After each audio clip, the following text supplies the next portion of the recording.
믿습니다. 삶을 변화시키는 기도 7번째 시간입니다. 오늘은 하나님의 뜻을 돌이키는 중보기도라는 제목으로 말씀을 전합니다. 본문은 모세가 십계명 이 돌판과 그리고 성막에 관한 하나님의 어떤 계시를 받기 위해서 시내산에 오른 지 40일이 지난 그 상황에서 백성과 그 아론이 모세가 내려오는 것이 더딤을 보고 견디지 못해서 금송아지 우상을 만들고 그 금송아지 앞에 예배하는 장면들이 나오는 본문입니다. 저는 이것을 보면서 느끼는 게 뭐냐면 인간은 참 빨리도 변한다. 사람은 참 쉽게 등을 돌리는 존재구나. 그런 생각들이 들었습니다. 이스라엘의 리더가 하나님을 만나러 간 사이에 시간이 좀 걸린다고 우상을 만들었습니다. 오늘 본문을 읽지 않았지만 1절 말씀에 보면 산에서 내려옴이 더딤을 보고 더뎌서 한 거예요. 안 내려오는 게 아니에요. 그리고 모세가 죽은 것도 아닙니다. 그냥 더딘 것을 보고 이랬다라는 거예요. 사람은 잘 견디지 못하고 사람은 잘 참지 못하는 존재인 것은 맞습니다. 그 견디지 못함 때문에 그 더딤을 보고 이들은 하나님을 배반하기까지 하는 존재들이었습니다. 사실 이스라엘 백성들은 출애굽을 할 때 하나님은 이스라엘을 애굽의 노예 생활에서 그냥 구출하는 정도의 구원을 베푼 것은 아닙니다. 이건 아브라함의 언약을 근거하고 하나님이 아브라함을 통해서 천하 만민이 복을 받도록 하겠다라는 복의 근원의 역할을 아브라함에게 부여하셨습니다. 그리고 믿음으로 아브라함의 후손되어진 지금 우리까지, 그리고 더불어 믿음으로 아브라함의 혈통된 이스라엘까지 하나님이 아브라함을 통해서 천하 만민이 복받도록, 천하 만국이 구원 얻도록 구원자적인 역할을 감당하는 그 비전들을 통해서 이스라엘을 끊임없이 불러내시고 출애굽도 그 하나님의 계획 속에 있는 거예요. 우리 각 사람의 어떤 하나님 앞에 부르심을 보면 이와 비슷한 경우가 많이 있습니다. 큰 재난을 만나거나 환난을 만나서 교회를 오게 되었는데 거기에서도 여러분 우리가 어떤 위로를 얻고 힘도 얻지만 하나님은 거기에서 그치지 아니하시고 그냥 그 위험에서 건지는 것뿐만 아니라 우리가 어떤 하나님의 이 아브라함의 약속, 나를 통해서 세상을 구원하고자 하는 하나님의 거대한 뜻들을 통합해서 함께 불러내시는 것이 일반적인 하나님의 부르심이에요. 이스라엘도 똑같습니다. 출애굽 속에서 그 어려움 속에 430년 동안의 고난을 당하고 노예 생활을 했던 이스라엘 백성들을 구출하실 때에 하나님이 이 큰 꿈과 계획을 가지고 그들을 함께 불렀습니다. 때문에 이 언약이 잘 유지되어져야 되는데 하나님의 백성의 자리를 잘 유지해야 되는데 이것을 유지하기 위해서 전제되어져야 될 것이 하나가 있습니다. 그게 뭐냐면 구원하신 하나님을 떠나지 않는 거예요. 우리를 구원하신 그 하나님을 배반하지 않고 그 하나님을 경외하고 살아가는 겁니다. 그게 전제되어져야지 이 일들이 가능합니다. 근데 쉽게 말하면 뭘까요? 하나님을 의지하고 신뢰하되 하나님을 떠나지 말고 우상을 섬기지 말고 하나님만 잘 믿고 따라라, 그 이야기예요. 이것을 잘 유지하기 위한 방편으로 주신 게 뭐냐면 율법입니다. 율법을 통해서 이스라엘 백성들이 이 율법을 쫓아 행하고 그 하나님의 말씀을 따라 행할 때에 이스라엘은 이스라엘답게 유지되어지고 언약 백성의 기능과 그 어떤 비전과 꿈들을 실현할 수 있도록 하나님께서 그 율법을 수여하신 거예요. 근데 그거 지금 받으러 모세가 간 거 아니에요. 그거 받으러 갔는데 밑에서는 여러분 송아지 우상 만들어가지고 지금 예배하고 있는 거예요. 야, 이걸 보면서 저는 참 인간이 그렇구나. 참 인간이 이렇다. 이런 생각들을 참 많이 하게 되어집니다.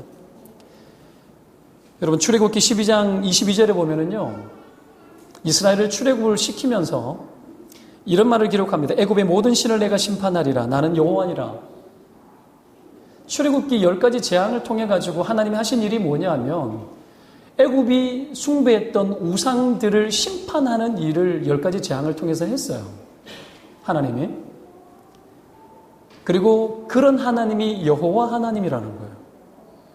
우상을 깨고 그 속에서 이스라엘을 구원하여 하나님을 경외하는 자로, 그리고 세상에 하나님을 경외하는 백성들을 불러내는 제사장 나라라 그러죠. 되게 어려운 말인데 그냥 이렇게 생각하시면 돼요. 하나님을 만나기 위해서는 죄인들이 여러분 제사를 지냈거든요. 죄를 처리하는 제사를 하나님께 드렸어요. 그걸 이스라엘을 통해서 한 거예요. 결국은 온 인류와 하나님 사이에 원수관계 된 것을 화목케 하고 그 모든 관계를 해소시키고 정리하는 기능을 하는 나라가 이스라엘 백성 제사장 나라예요. 그런 나라가 여러분 우상을 섬길 수 없는 거죠. 애굽의 우상을 다 심판하고 오셨는데, 여러분 구원이 결국은 뭘까요? 구원은 여러분 우리가 생각하고 믿고 신뢰하는 이 땅의 신, 우리의 우상들이 여러분 하나님에 의해서 심판되어지고 내 안에 있는 우상이 심판되어지고 하나님을 바라보는 거예요. 여호와 하나님을 제대로 알게 되는 게 구원이에요. 그렇게 불러내신 거예요. 그런 구원을 입은 거죠. 이스라엘은 이것을 쏙쏙들이 봤습니다. 하나님이 어떻게 심판하는지 눈에 선하게 다 봤죠. 그럼에도 불구하고 이들이 급히 40일이 지나지 못한 상태에서 우상을 만든 걸 보면, 그걸 보면 여러분 죄의 속도가 얼마나 빠른지, 그리고 죄의 사람들의 마음을 담합하는 것이 여러분 얼마나 쉬운 일인지, 그리고 인간의 죄된 본성이 얼마나 질긴지, 우리의 본성이 얼마나 하나님을 쉽게 떠나기를 원하고 있는지를 여러분 이 장면은 잘 보여줘요. 인간의 본성은 하나님을 가까이 하기 싫어하는 영적인 실증감으로 가득합니다. 여러분 성령의 은혜를 입지 못하고 하나님의 은혜 아래 있지 못하면 우리의 본성은 여러분 40일이 아니라 일주일도 못 버팁니다. 금세 죄를 짓고자 하는 욕구들, 하나님이 아닌 다른 것으로 여러분 내가 우상을 만들고 그것을 신뢰하고 쫓고자 하는 욕구들이 우리 안에서 여러분 일주일이 뭡니까? 금세 올라오죠. 여러분 그런 본성은 여러분 하나님으로 하여금 인간을 심판하도록 할 만큼 충분히 죄악된 것입니다. 우리는 구원을 얻어서 그런 하나님의 어떤 심판을 받지는 않지만 그럼에도 불구하고 우리 안에 있는 그 죄의 본성을 하나님은 기뻐하지는 않습니다. 하나님은 이런 이스라엘의 모습을 보면서 이렇게 이야기합니다. 9절과 10절에 이렇게 이야기를 합니다. 같이 한번 읽어볼까요? 여호와께서 또 모세에게 이르시되 내가 이 백성을 보니 목이 뻣뻣한 백성이로다. 그런즉 내가 하는 대로 두라. 내가 그들에게 진노하여 그들을 진멸하고 너를 큰 나라가 되게 하리라. 이런 백성을 보면서 하나님 가지고 있는 마음이 이런 마음이었어요. 여기에 보면은 본문에 내가 하는 대로 두라 이렇게 나오죠. 그죠? 이 본문이 원어를 직역해 보면은 홀로 쉬게 하라 이런 말이에요. 홀로 쉬게 하라. 영어 성경에는 홀로 있게 하라 이 말로 나와요. 홀로 있게 해라. 주로 그렇게 번역을 합니다. 이게 뭘까요? 이스라엘과 관계 끊어버리고 싶다 이 말이에요. 그들과 함께하기 싫은 거예요. 이스라엘을 향한 하나님의 계획이 있지만 이 패역하고 우상숭배에 빠진 여러분 이 이스라엘이 애굽처럼 심판받아 마땅한 수준까지 이른 거예요. 그래서 진멸해버리겠다고 이야기하고 모세 야 다 진멸하고 내가 너를 통해서 내가 한 나라를 새로 시작하겠다라는 거예요. 지금 이스라엘은 나라가 되어서 하나님과 다시 어떤 약속, 언약 관계를 맺으려고 하거든요. 시내산에서. 근데 어떻게 해요? 이 죄에 빠지니까 다 진멸하고 야 모세 내가 너를 통해서 한 나라를 다시 만들 수 있어 이 말이에요. 다시 시작할까? 여러분 죄에 대해서 심판하는 것은 합당한 일이었어요. 하나님 입장에서는. 그러니 모세 한 명을 붙들고 하나님이 어떻게 해요? 새롭게 민족을 형성할 수도 있는 분이 하나님이세요. 그렇게 시작하겠다고 합니다. 근데 어떻게 해요? 이때부터 시작해서 모세가 구하기 시작하죠. 기도하기 시작합니다. 11절에 보면 모세가 이제 기도하면서 그 기도가 뭐냐면 하나님의 뜻을 돌이키게 하고 이스라엘 백성들을 심판해서 모면하도록 여러분 그 기도를 하기 시작하는 거예요. 저는 이것을 보면서 한 사람의 위력, 믿음의 사람의 한 사람의 믿음의 사람의 위력과 기도하는 한 사람이 가지고 있는 영향력을 다시 한번 보게 되어집니다. 하나님은 모세 한 사람 붙들고 다시 민족을 시작하겠다 하는데 모세는 중보 기도하는 한 사람이 되어서 이 민족과 다시 한번 그대로 가게 해달라고 이야기를 하고 있습니다. 여러분 우리는 인생이 힘들고 어려우면 다 집어치우고 다 정리해버리고 새롭게 시작하고 싶은 욕구들이 한 번씩 들어질 때가 있습니다. 그때는 중보자가 세워져야 될 때입니다. 내가 여러 가지 위험과 어려움이 다가와서 모든 것을 다 털어버리고 뭔가 나만의 방식으로 새롭게 뭔가를 하고 싶어 할 그때에 정말 정작 필요한 것은 오늘 모세처럼 기도하는 한 사람이 세워지는 것이 필요합니다. 여러분, 그런 사람이 되어지고 싶지 않으십니까? 위험 속에서 누군가의 기도를 통하여 그 위험들이 다시 새로워질 수 있다면 여러분, 우리는 그 길을 얼마든지 선택하고 살아가는 것이 합당한 일입니다. 그래서 여러분, 모세가 그 기도를 시작했을 때에 14절에 보면 여호와께서 뜻을 돌이키사 말씀하신 화를 그 백성에게 내리지 아니하시니라라고 이야기합니다. 하나님께서는 모세의 그 기도를 통하여서 모든 심판을 정리하시고 백성들에게 다시 한번 하나님의 기회를 부여하십니다. 알다시피 여러분, 12정탐꾼들이 나중에 가데스 바네아에서 가나안 땅을 향해서 가지 않습니까? 가나안 땅에 정탐을 갔다가 돌아왔는데 악한 보고를 합니다. 악한 보고를 했을 때 여러분, 여호수아 갈렙을 제외하고는 전부 다 악한 보고를 하죠. 그리고 온 이스라엘이 하룻밤이 지나기 전에 원망합니다. 원망해요. 그때 하나님이 똑같이 오늘 모세에게 했던 말하고 비슷한 이야기를 합니다.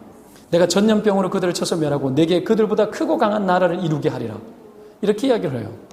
근데 모세가 뭐라 그런 줄 아십니까? 하나님 앞에 나아가서 또 기도해요. 용서해달라고. 그때도 하나님이 이렇게 말합니다. 내가 내 말대로 사하노라. 민수기 14장에 나옵니다. 내가 내 말대로 사하노라. 하나님은 모세가 기도하면 마음이 약해져요.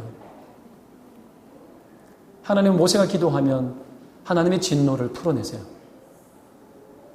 완전히 다 그냥 접어버리고 새롭게 하고 싶은 마음이 꿀떡 같은데 여러분, 하나님은 모세가 기도하면 그 마음을 다 접습니다. 왜 그랬을까요? 모세의 기도가 하나님이 원하시는 기도였기 때문에 그래요. 하나님이 진노하시고 멸하고 싶어하는 표현들을 하시지만 하나님은 모세의 그 기도가 하나님이 받으실 만한 합당한 기도였고 하나님께서는 여러분 진짜 모세를 통해서 이스라엘이라는 나라를 다시 세워나오고 싶은 그 마음들을 모세의 기도를 통해서 다시 시작하는 거예요. 여러분, 하나님은 보십시오. 한 사람의 신자를 통해서 함께 협력하고 신자들의 그 기도를 통해서 하나님의 나라를 이루어 나가는 것을 기꺼이 하십니다. 자기의 마음을 얼마든지 바꾸고 가면서 내 백성이 어떠하냐에 따라서 여러분, 기도하는 그 한 사람을 통해 하나님은 얼마든지 새로운 마음을 갖고 새롭게 시작하는 분이에요. 하나님은 그런 분이신 걸 믿으시기를 축원드립니다. 하나님 너무 어렵게 생각하지 마세요. 하나님은 여러 생각이 많아도 신자가 기도하기 시작하면 하나님은 도우세요. 도우시고 하나님 뜻을 돌이키셔서 다시 하나님의 꿈을 다시 시작할 수 있는 분으로 늘 다가오시는 분입니다. 여러분, 단 한 사람의 기도가 전체를 살릴 수 있다는 걸 믿으시기를 축원드립니다. 여러분, 한 사람이 하나님이 주시는 선한 영향력들을 발휘하면 얼마든지 여러분 놀라운 일들을 할 수 있다는 걸 믿으시기를 축원드립니다.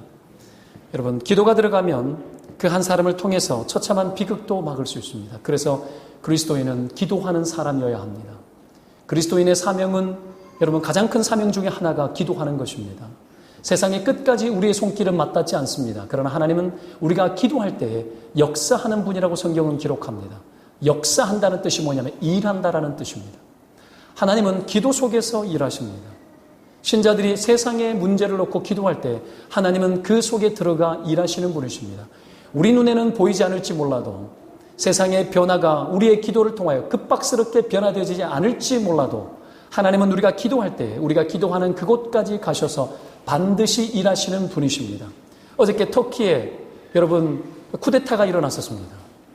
여러분 이 페이스북에서 실시간으로 터키에 이 쿠데타가 일어난 장면들을 내가 보면서 바로 터키 선교사로 파송되어져 있는 동료 목사에게 제가 문자를 카톡을 날렸습니다. 어찌 된 일이냐? 무슨 일이냐? 괜찮으냐? 바로 연락을 했어요.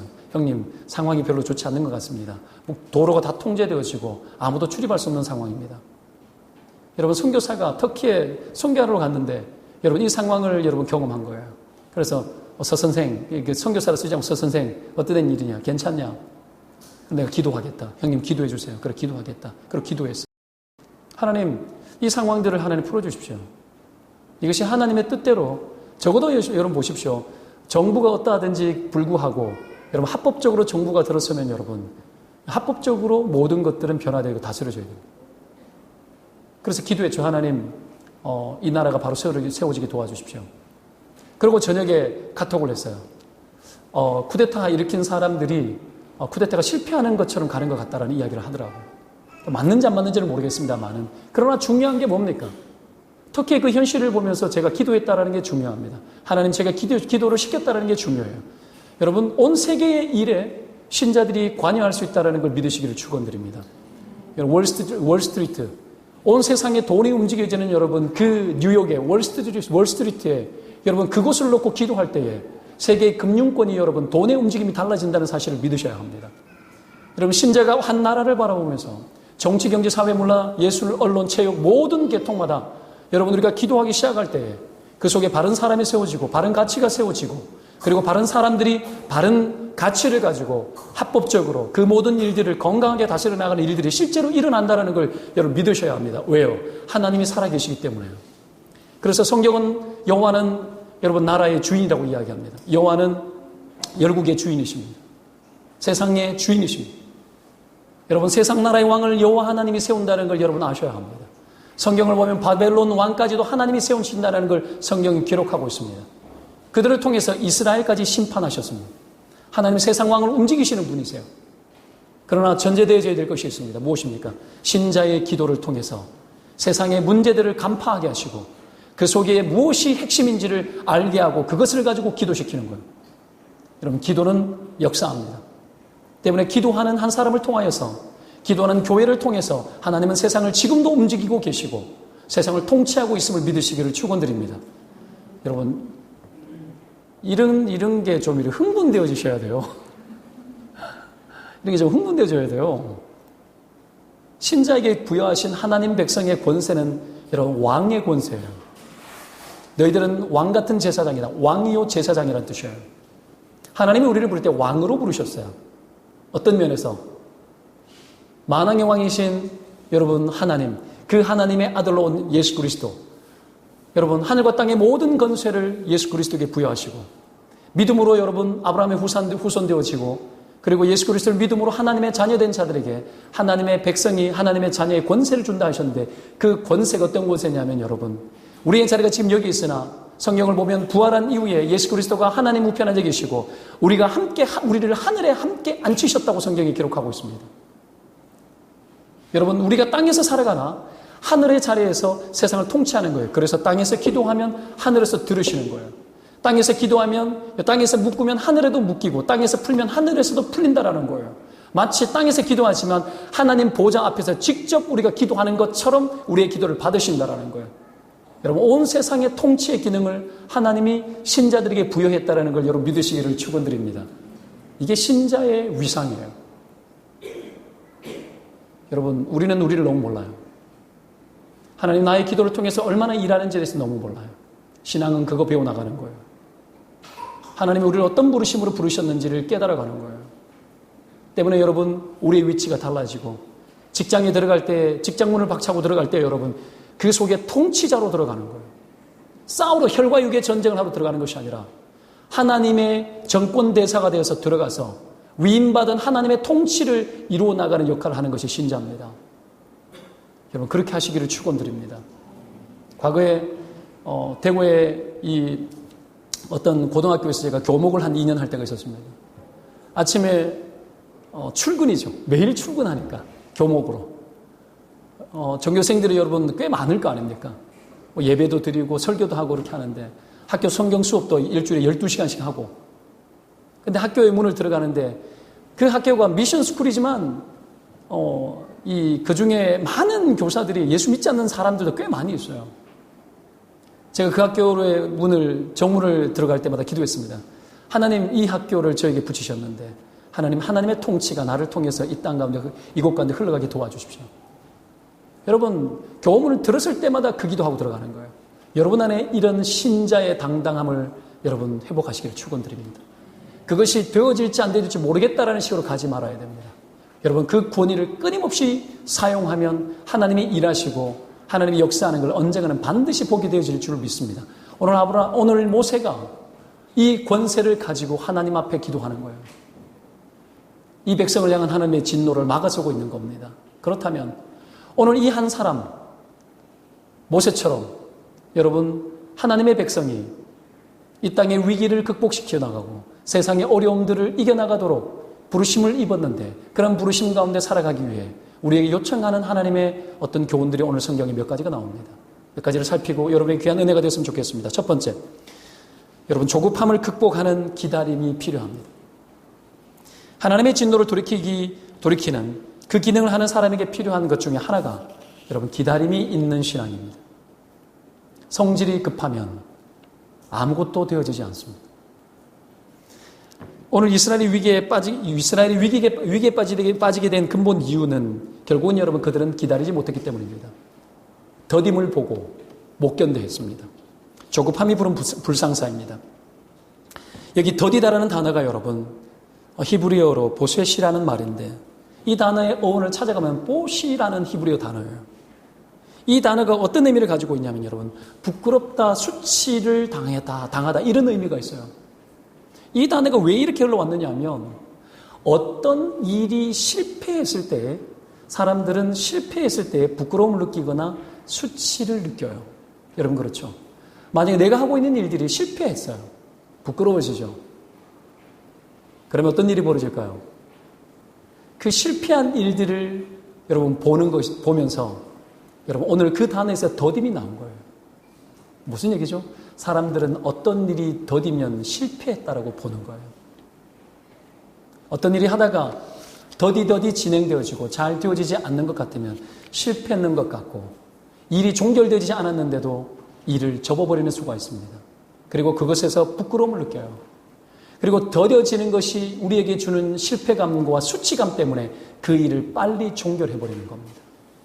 혹시 여러분 어떤 일을 하다가 중간에 그만두고 관두고 싶은 욕구들, 사람들의 눈이 보이고 여러분 실패의 정서와 감정이 들어올 때 여러분 그 속에 조급하여 그 일들을 빨리 접고 싶은 욕구들이 혹시 일어나는 경험을 한 적이 없으십니까?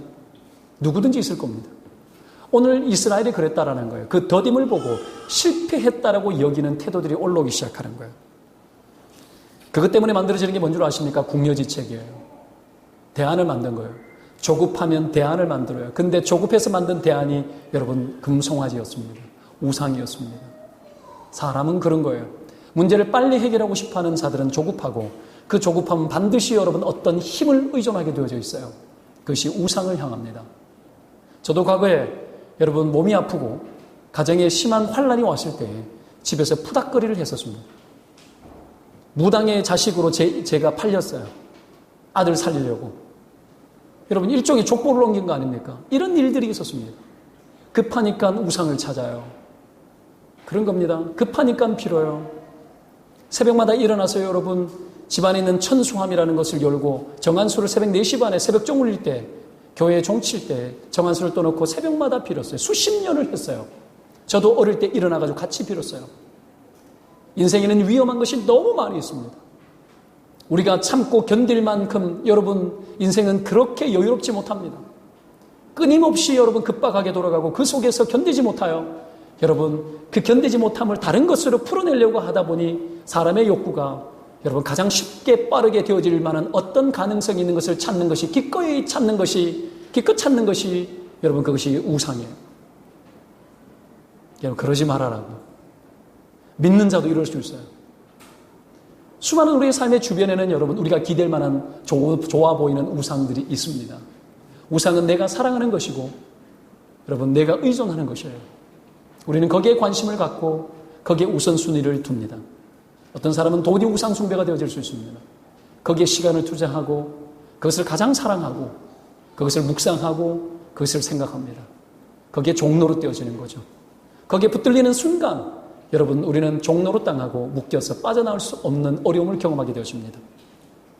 오늘 그런 우리의 모든 우상의 눌림 가운데 있다면 예수 그리스도 이름으로 풀어질지어다. 다 풀어져야 돼요. 거기서 빠져나오셔야 돼요. 여하튼 이스라엘 백성들은 대안을 만들었습니다. 그 대안이 우상이었죠. 조급하면 우상 만들죠. 40일이 됐습니까?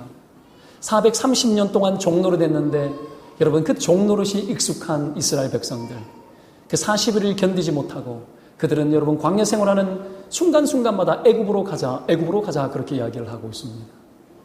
하나님을 경외하지 않고 여러분 애굽에서 종노릇 당하면서도 순간순간 채워지는 것이 있는 것을 만족해하며 임시 방편을 만족해하며 순간순간 내게 공급되어지는 그 즉흥적인 즐거움과 즉흥적인 만족감들을 진리 삼아 살아가는 겁니다. 인간은.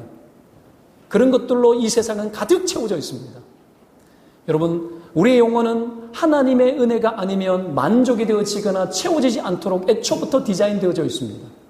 그럼에도 불구하고 사람은 끊임없이 여러분 채워지지 않는 그 목마름을 여러분 영원토록 목마르지 않는 생수의 강을 마셔야 됨에도 불구하고 그것을 마시지 않고 우리는 여러분 소금물을 마시듯이 끊임없이 그 순간순간을 채워나가고 달래어나갑니다. 마치 중독된 듯이. 여러분 이 시대의 문화가 그래요.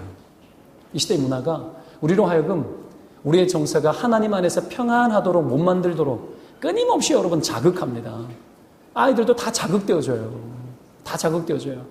여러분 이 인터넷 매체부터 시작해서 너무 자극이 많이 되어서 여러분 중독 수준이 너무 어떻게 해요? 높아졌어요. 심각하죠. 여러분 여하튼 인간은 그렇습니다. 1절에 보면은 우리를 위하여 우리를 인도할 신을 만들라 이렇게 나오죠. 우상 숭배의 본질은 뭘까요? 자기 사랑이에요. 자기 사랑이에요. 자기를 건강하게 사랑해야 되는데 그릇된 자기 사랑에 빠지는 거예요. 우상 숭배는 자기를 위하는 거예요.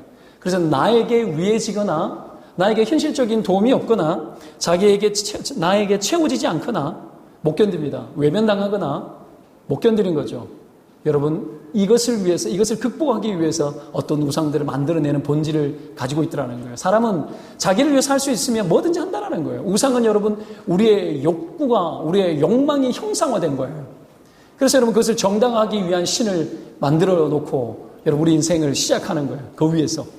애초부터 그 하나님은 우리에게 동떨어진 하나님으로 사라지고 나만의 하나님을 만들어 놓고 그 하나님에게 맞는 기준들을 내 스스로 평가하고 조절합니다. 이 정도 했으면 됐겠지, 이 정도 하면 되겠지, 이런 논리로 가는 거예요. 우리가 믿는 하나님을 그렇게 대할 수 없어요. 살아계신 여호와 하나님을 대할 때에 이 정도 했으면 됐겠지, 하나님은 그런 하나님으로 우리에게 다가오지 않아요. 애초부터 우리를 구원한 것이 이 정도 하면 됐겠지를 뛰어넘어 우리를 억만 죄악 가운데서 구원하셨다는 것을 알아야 합니다. 하나님 앞에 우리는 애초부터 구원을 입을 만한 1%의 가능성도 없는 자들이었는데 거기에서 구원했기 때문에 그 하나님 앞에 다가설 때에 이 정도 하면 되겠지라는 수준으로 그렇게 하나님 앞에 다가설 수 없어요. 여러분 이 정도 하면 되겠지 안 돼요. 애초부터 우리는 하나님의 구원만 전적으로 의지해야만 되게 우리를 구원하셨어요. 여하튼 여러분 못 견디는 존재 아닙니까?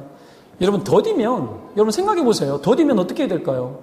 정답은 기다리는 거죠. 기다려야 되는 게 맞아요. 산 위에 어떻게 합니까? 하나님이 임재하셨어요. 모세가 산에 올랐을 때 그리고 여호와의 영광이 구름처럼 가득했어요. 산 속에 여러분 불덩어리 같은 것들이 막 보이고 분명히 하나님이 임재했어요. 그 눈에 보여요. 모세가 거기 올라갔어요. 더뎌요. 여러분 그 산에 임재했는데 인간의 땅에 오신 거 아니에요? 산 밑에서 여러분 그걸 바라봐야죠. 필요한 게 뭘까요? 산 아래와 산 위가 통합되어지는 거예요. 지금으로 이야기해 볼게요. 이 땅의 삶과 하늘의 삶이 통합되어지는 거예요. 이 땅에 살아가지만 하늘에서 하나님의 은혜가 우리 가운데 다운로드되어진다는 걸 믿어야 돼요. 그걸 믿고 여러분 통합되는 신앙이 필요해요. 현실 세계 속에 우리가 찌들어 살아갈 때가 많고 거기서 절망할 때도 많지만 여러분 하늘을 보고 살아야 되는 거죠. 곤고할 때, 괴로울 때, 힘들 때 하늘 보시기를 축원드립니다. 하나님 살아계시고요. 땅과 하늘이 연결되어져요. 야곱이 도망칠 때 여러분 광야에서 돌베개 베고 누워 잘 때 어떤 일이 있었습니까? 꿈을 꿨는데 사닥다리가 여러분 하늘과 땅이 연결되어져 있고 천사가 오르락내락 했지 않습니까? 신자가 가는 곳곳마다 하늘과 땅은 연결되어지는 자리라는 걸 아셔야 합니다. 여러분이 서 있는 그 자리에 하나님의 영광이 임재하는 자리라는 걸 믿으셔야 합니다. 하나님은 우리를 만나주는 분이에요. 우리에게 다가오는 분이세요. 찾는 자의 하나님이 되어주십니다. 때문에 여러분 기다려야 되죠. 더딘 대로 기다려야 됩니다. 요셉이 인생의 광야 생활이 13년이었습니다. 형들에게 팔려가지고 미디안 상인에게 팔려가지고 여러분 애굽의 보디발 장군 집에 여러분 뭡니까 이 시위대장 대통령 경호실장 아닙니까? 그 집에 여러분 팔렸지 않나요? 노예로 13년의 세월 동안에 거기에서 보디발의 아내에게 누명을 써가지고 깜빵 생활을 하고 그렇게 되어졌죠. 보디발의 가정 집에 여러분 우리가 뭐 한 5, 6명 된 집에 노예로 팔린 게 아니에요. 역사에 여러분 기록들을 보면 최하 그 집안에 일하는 사람이 200에서 300명이었습니다. 그런 곳에서 여러분 가정의 총무가 된 거예요. 여러분 50명만 다스릴 수 있으면 한 나라의 지도자도 할 수 있대요. 그가 여러분 그 시간이 헛된 시간이에요? 노예로 팔려있는 그 시간이 여러분 그냥 지나가는 시간입니까? 사라지는 시간일까요? 내 인생에 여러분 아무 필요가 없는 공백일까요? 그렇지 않아요. 하나님이 여러분 허락한 그 시간들은 굉장히 소중한 시간입니다. 그 시간이 있었기 때문에 여러분 그가 리더가 될 수 있었어요. 그리고 깜빵에 누명이 씌워져서 여러분 억울한 일을 당하였죠. 직장 생활하면서 억울한 일 많이 당하시죠. 혹시 여러분들도 억울한 일을 주는 경우가 없지 않나요? 억울한 일 많이 당해요. 그래서 피해의식이 많아요. 근데 어떻게 하면 누명을 쓰고 깜빵에 들어갔지만 깜빵에 있을 때 거기에서 여러분 국가의 요직에 있던 사람들 다 만나요. 정치적으로 여러분 몰려있던 사람들이 깜빵 들어오는 사람 만나죠. 술 맡은 관원장, 떡 맡은 관원장이 나타나요. 왕의 식탁을 준비하는 사람이죠. 독살의 음모가 있을 수 있어요. 그 음모론에 빠져가지고 두 사람이 들어왔죠. 관원장이. 하나는 죽고 하나는 살았는데 요셉이 그들의 꿈을 해석해주고 그들의 표정을 보고 그들과 대화해요. 그 속에서 애굽의 정신을 알게 되죠. 애굽을 배우죠. 애굽의 리더십을 알게 되어지죠. 여러분 하나님 앞에 지워진 시간, 하나님의 기억 속에 사라진 시간, 내 인생의 고난의 시간, 내 인생에 없었으면 좋겠다 싶은 그 시간들이 하나님은 다 기억하는 시간인 거 아십니까? 하나님 준비하시는 시간인 거 아십니까? 요셉이 그 경험이 없었다면 애굽의 총리가 될 수가 없었어요. 준비하는 시간이죠. 기다림은 준비하는 시간이에요. 여러분 기다림이라는 것은 여러분 퇴보적인 시간이 아니에요. 기다림이라는 것은 소극적인 시간이 아니에요. 기다림은 적극적인 단어예요. 기다림은 아주 맹렬한 단어입니다.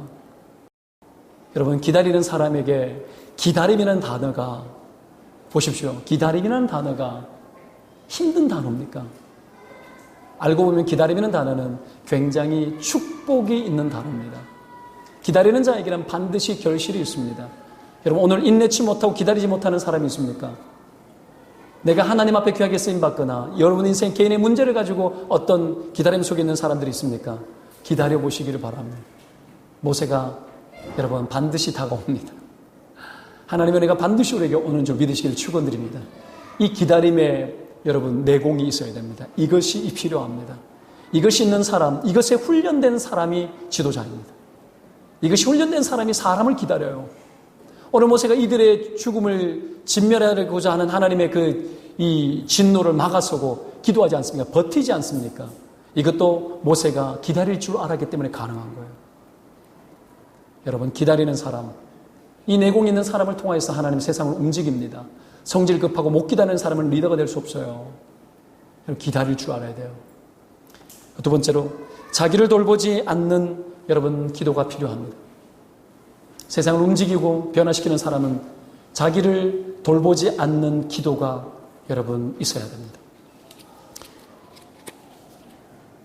여러분 11절에 보면 모세가 하나님께 구하기 시작합니다. 모세가 이 기도를 하면서 하나님의 뜻을 돌이켜달라고 심판을 막았습니다. 여러분 이렇게 기도하기 시작했을 때에 14절을 보십시오. 14절 같이 읽겠습니다. 시작. 여호와께서 뜻을 돌이키사 말씀하신 화를 그 백성에게 내리지 아니하시리라.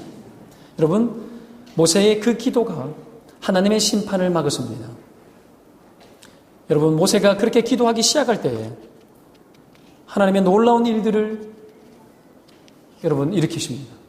사람들은 기도하다가 쉽게 지칩니다. 기도하다가 쉽게 포기할 때가 많습니다. 기도하다가 오히려 더 절망하는 사람도 봤습니다. 그러나 모세는 여러분 기도를 통해서 결국은 막아서죠. 근데 이 막아서는 기도의 내용이 뭐냐 하면 여러분 하나님께서 다 진멸하고 너를 큰 나라 되게 하겠다고 했지만 모세는 원치 않았죠. 원치 않았습니다. 자기 하나 살고 다 죽는 것, 여러분 이런 마음을 가지고는 그리스도인의 삶을 살 수가 없습니다. 그리스도인의 삶은, 그리스도인의 마음은 언제든지 모두가 잘 되기를 원해야 합니다. 여러분 그게 필요합니다. 예수 믿는 사람이 야가 빠졌다는 소리를 듣습니다. 똑똑하고 아는 것은 많고 그러나 어떻습니까? 자기 희생이 약해지는 그런 기독교, 그런 그리스도인으로 전락되어졌다는 이야기를 너무나 많이 듣게 되었습니다. 그러나 오늘 모세는 어떻습니까? 하나님의 이 비전, 새로운 비전, 너를 통해서 나라를 이루겠다고 이야기했지만 모세는 관심이 없었습니다. 그렇게 하지 말라고 합니다. 모세는 관심이 없어요. 여기서 오히려 이타적으로 바뀌고 이타적이었고 이타적인 기도, 하나님 앞에 그 중보, 모두를 살리는 중보 기도를 드리기 시작합니다. 여러분, 이런 이타적인 중보 기도의 원인의 출처는 어디일까요? 물론 모두를 살리기 위해서 기도해야 되는 일반적인 생각이 있을 수 있으나 이타적이어야 이타적인 기도가 나오는 겁니다. 여러분들은 이타적이십니까? 여러분들은 사람을 향하여서 긍휼히 여기는 마음이 있습니까? 모세는 여러분, 이스라엘 백성들이 절망 가운데 죽어가는 것을 바라보는 것을 견딜 수 없었습니다. 그는 사람을 사랑하는 사람이었어요. 그래서 자기를 깨뜨리는 희생적인 기도를 드리는 겁니다. 32절 뒤쪽에 보면은 여러분, 나중에 우상 숭배한 사람을 3,000년 정도 죽이는 일이 일어납니다. 그 이후에 이스라엘의 죄를 하나님 앞에 다시 회개하면서 모세가 기도하는데 32절 뒤쪽에 보십시오. 이렇게 나옵니다. 주께서 기록하신 책에서 내 이름을 지워버려 주옵소서. 무슨 얘기입니까? 이게 모세의 진정성입니다.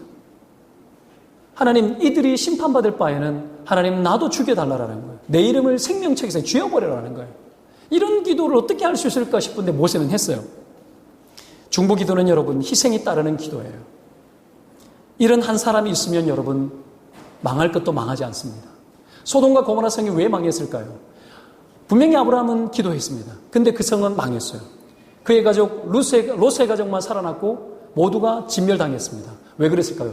그 성 안에 한 사람의 의인이 없었기 때문에 그래요. 그 성 안에 한 사람의 기도하는 의인이 없었기 때문에 그래요. 이 상황을 긍휼히 여겨달라고 외치는 한 사람의 의인이 없었기 때문에 그런 거예요. 그래서 여러분, 기도하는 한 사람, 세상을 위해서 중보 기도하는 그 한 사람이 그렇게 중요합니다. 무엇보다도 희생하며 자기를 깨뜨려가며 기도하는 사람의 그 기도는 정말 중요합니다. 왜요?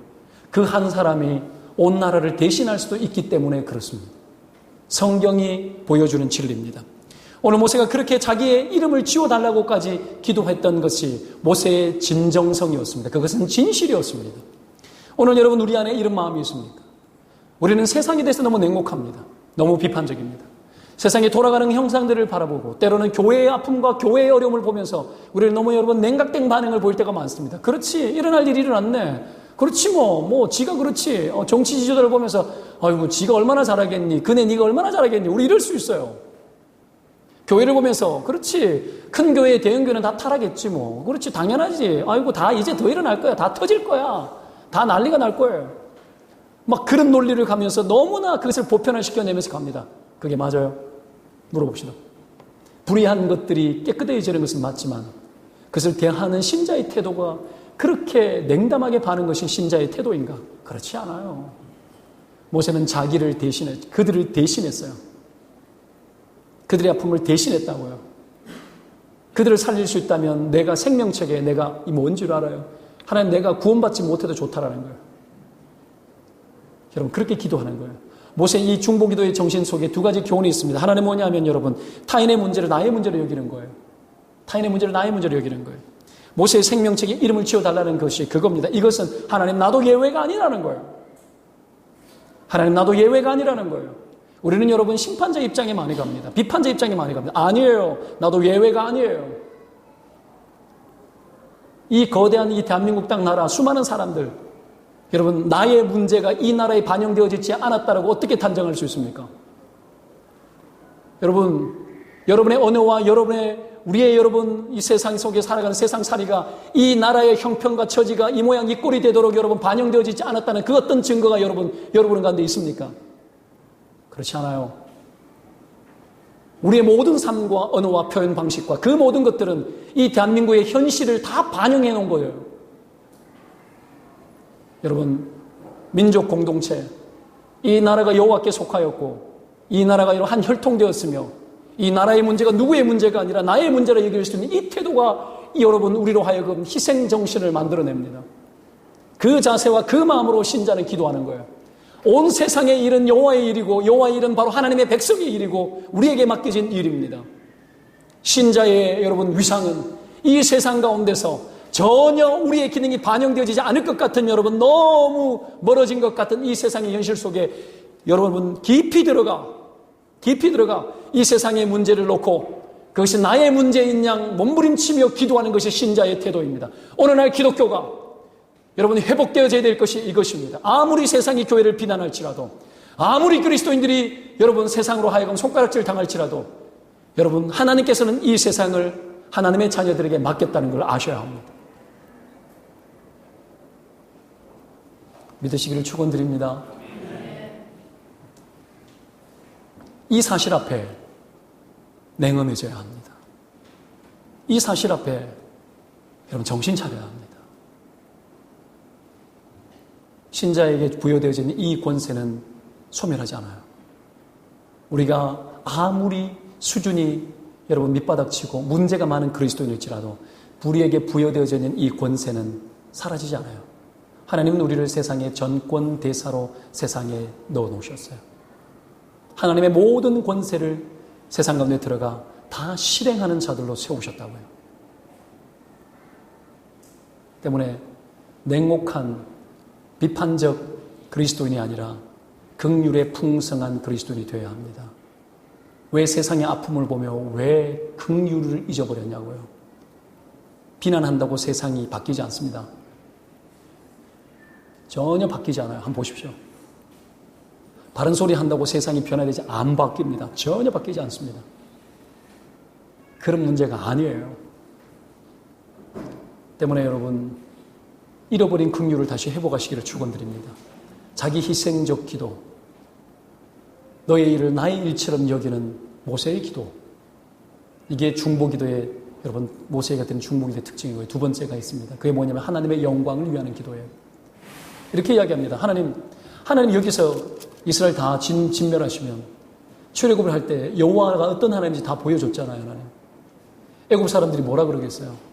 이 많은 사람들 다 끌어다가 너희가 믿는 여호와 하나님은 광야에서 자기 백성 다 죽이려고 불러냈냐고 하지 않겠냐고.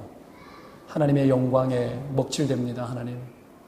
하나님 영광을 위해서 이건 아닌 것 같습니다. 막아서는 거예요.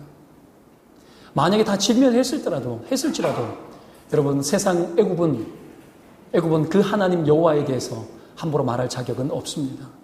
그럼에도 불구하고 너무 인간적으로 보일지 몰라도 모세의 이 기도가 육신을 입은 죄인들의 입장에서는 너무나 타당했고 너무나 하나님 보실 때 흡족한 기도였어요. 하나님 영광이 되지 않습니다. 여러분 우리의 삶이 그럴 필요가 있어요. 하나님 내가 이 상황 속에서 하나님 내가 이렇게 하는 것이 하나님 영광이 되지 않습니다. 하나님 이런 어려움이 있을 때 하나님 이렇게 돌아가면 영광이 되지 않습니다. 하나님 도와주세요. 하나님 제발 이 일들이 하나님의 생각 안에서 지나가게 도와주십시오. 너무나 어리석고 못났지만 하나님 그래도 지나가게 해주십시오. 여러분 그 하나님의 영광이 가려지지 않기를 원하는 그 기도가 중보기도의 핵심입니다. 하나님은 자기 영광, 자기 이름을 위해서 일하시는 분이기 때문에 하나님의 이름이 영광되어지지 않을 때 하나님은 돌이킵니다.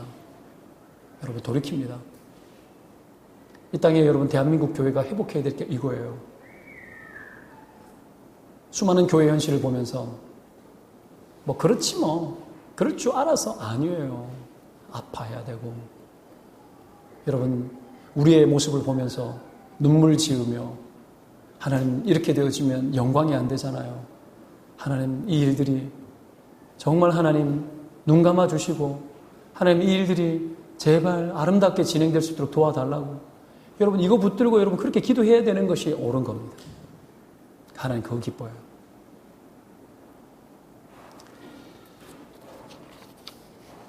여러분 그런 희생이 있는 모세의 기도 그 기도가 여러분 가운데 회복되기를 바라요.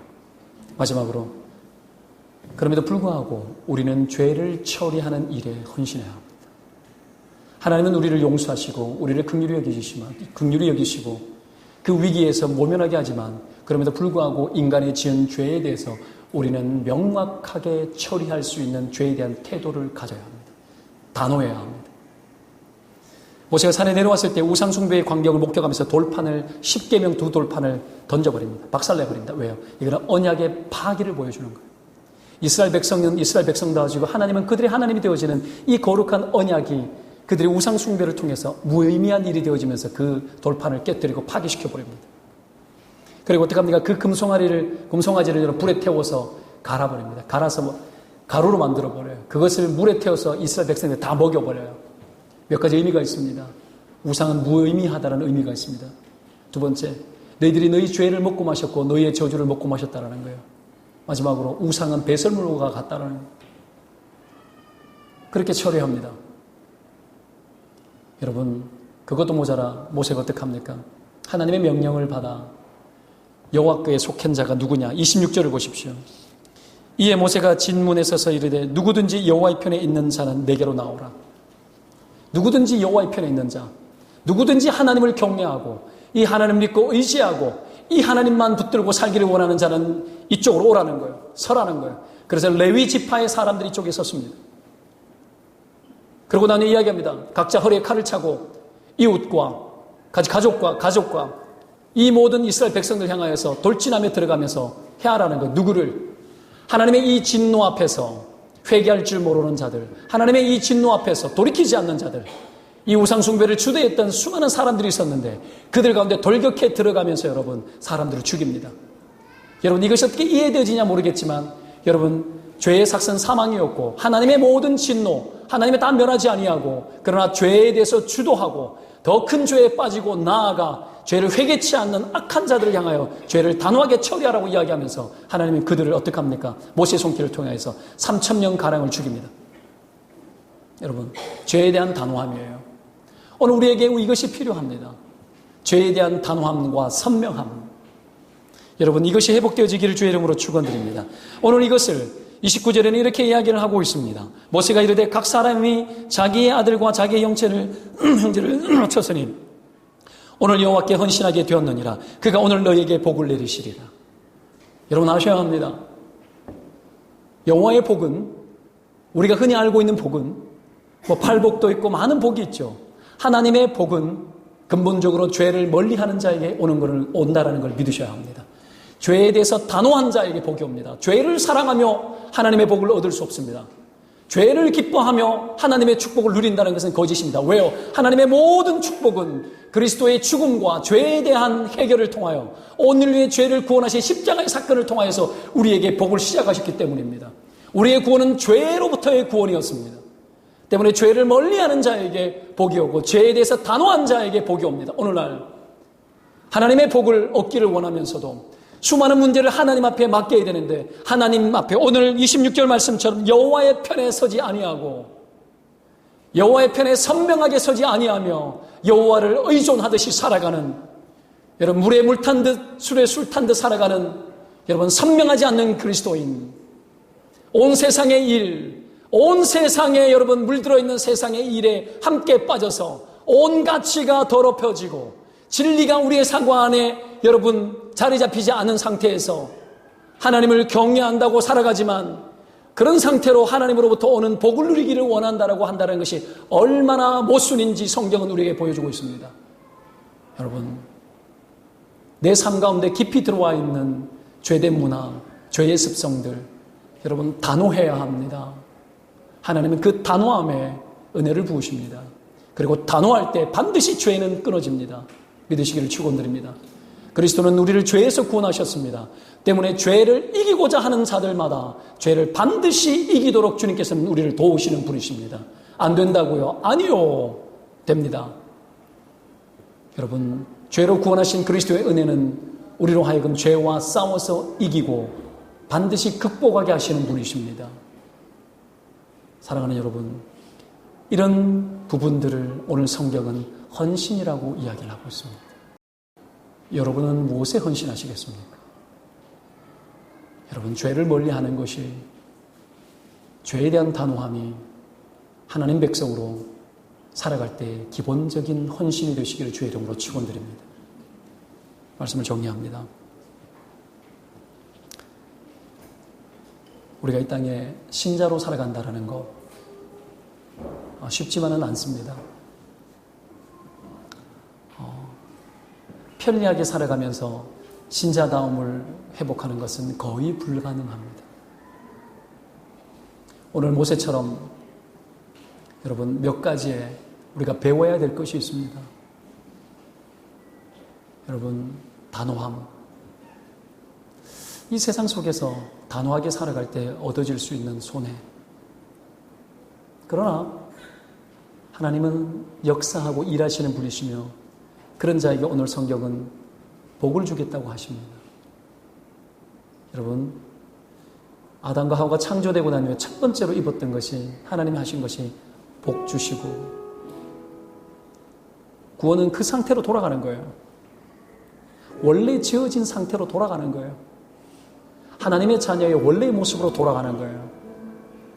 돌아갈 때 복 주시고, 그리고 생육하고 번성하라, 땅에 충만하라. 복 주시고, 그 복이 뭔 줄 알아요? 하나님 주시는 그 복은 번성케 하는 거예요. 어떤 번성이요? 하나님의 사람의 영향력을 번성케 하는 거예요. 세상과 타협해서 번성하지 아니하고, 여러분, 하나님 편에 서는 것으로 하나님의 번성을 경험하는 거예요.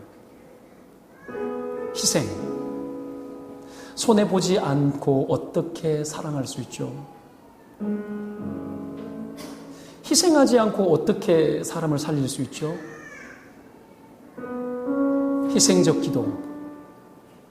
내 이름을 생명책에서 지워달라고. 여러분, 자기 희생을 통하여서 세상을 사랑하는 것, 신자의 라이프 스타일입니다. 하나님은 우리에게 이것을 요청하십니다.